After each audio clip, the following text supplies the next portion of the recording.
You are listening and watching to a very special podcast. We're going to continue where we left off in Liz's point of view. Okay, let's enjoy, shall we? After drinking Maggie's blood previously, she started having visions of Maggie and how she was attacked. That's when Lizzy, seeing this, reminded her of something that happened to her in high school. She sat back and she remembered it all. She was known to be different. Little Miss Nobody. Nobody paid attention. She has a few friends, but she's been treated as a nobody instead of a somebody. Someone who can count on her, but they never did. The popular people looked down upon her. It was because, well, Lizzy was really smart. She was also very witty. However, she was naive back then in high school. And Lizzy should have seen this coming. She was invited to go to this party with a friend. Although she would rather study than go to a party. However, she decided maybe she can study for a bit once she got back.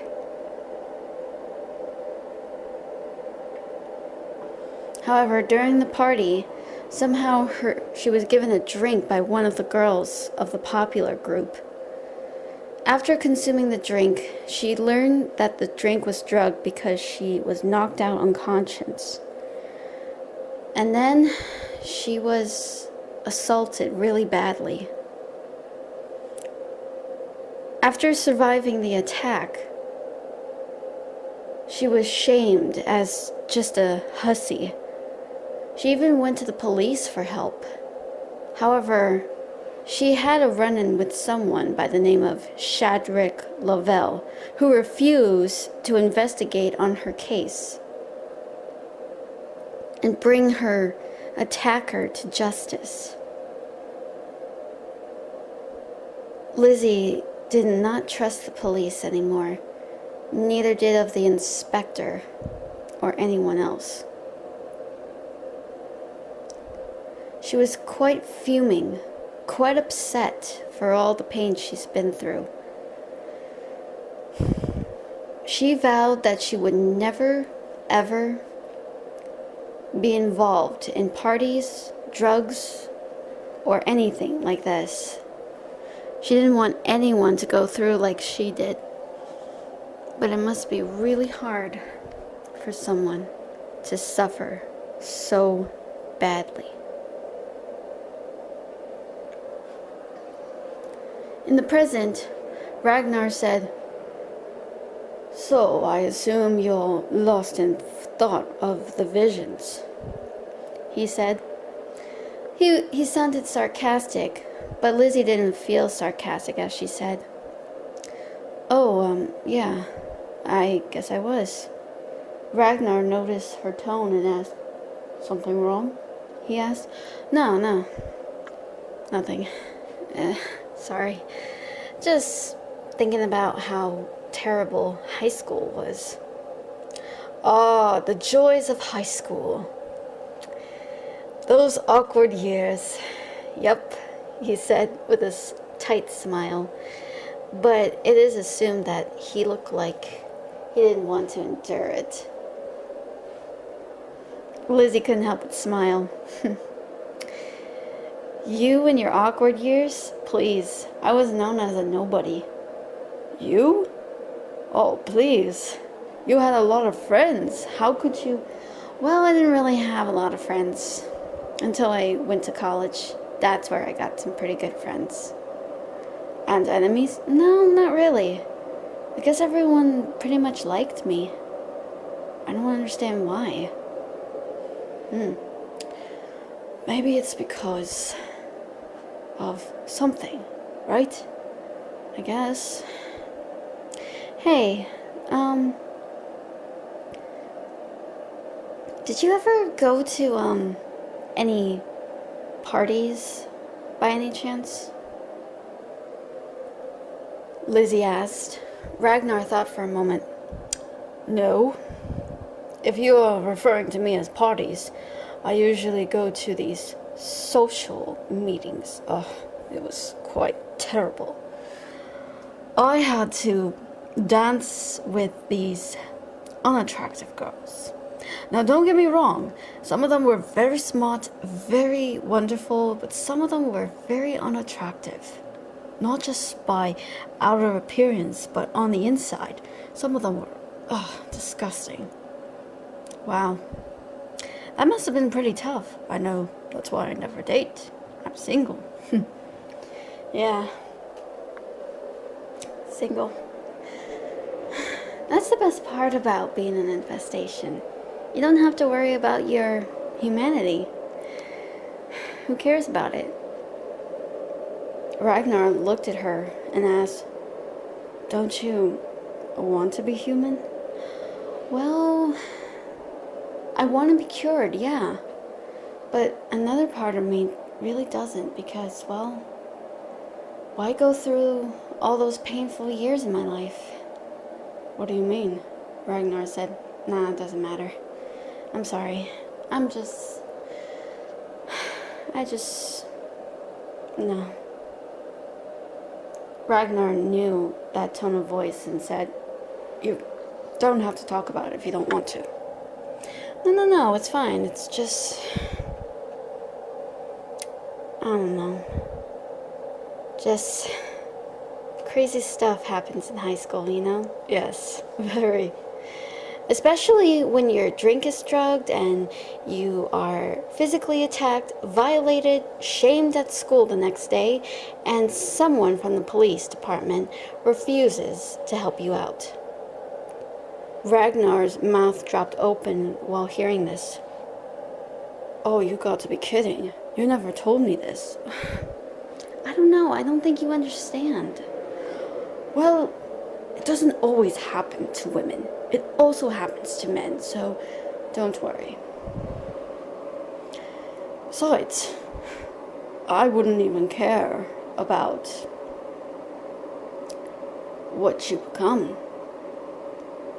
But that must have been hard for you. You know, dealing with all of this. I know. Did you tell your parents? I couldn't. I don't know why. I should have, told my mom or my dad. Or even better, I should have told my brother or somebody about it. But I didn't. Sick bastards. Kids can be so cruel. They can be, Lizzie said. But then she put her palms together and said, "Well, let's get to work. I heard there's gonna be a newbie coming." Oh, really? Yeah. Bree told me about him. And I heard he's got a little bit of a crush. Ah, that's exciting. Soon Lizzie was back to her old happy self. But she wanted to maybe avenge herself for being an awful person.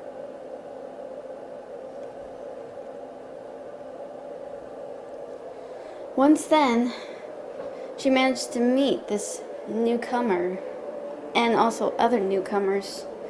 She managed to get some blood bags after they donated. Once then, she managed to absorb their powers and learn about their memories and their past lives.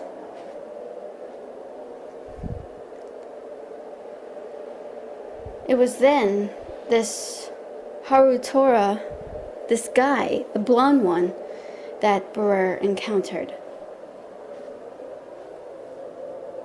He seemed to be somewhat different from all the rest. When she snapped out of it into reality, Lizzie realized what she had seen. Wow. This guy, the blonde one that's good friends, he has a cousin that he has a crush on. Oh, really? Kissing cousins, I assume? Must be some sort of tradition. It could be. Or there could be, like, second cousins or third cousins, you know?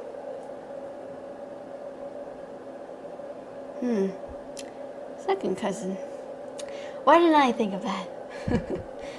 Anyway, I just can't believe that this world is full of strange things that are happening. DWC is really getting even more interesting. Oh, I wouldn't count on that. However, Shadrick Lovell managed to come by, trying to investigate. However, Lizzie was watching with a bitter look on her face. Ragnar asks about it, and she whispered, "That's the guy that didn't want to find out about my case. You know, when I was attacked and violated. That's him? Yeah. Right before he became the inspector, he didn't want to do it. Why? He just... selfish bastard.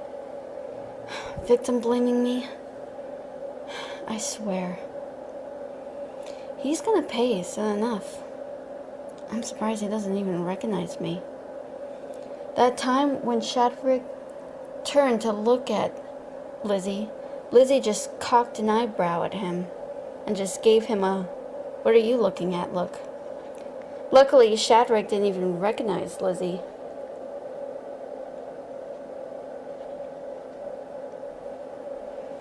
He just turned away, a little bit creeped out by her pale complexion.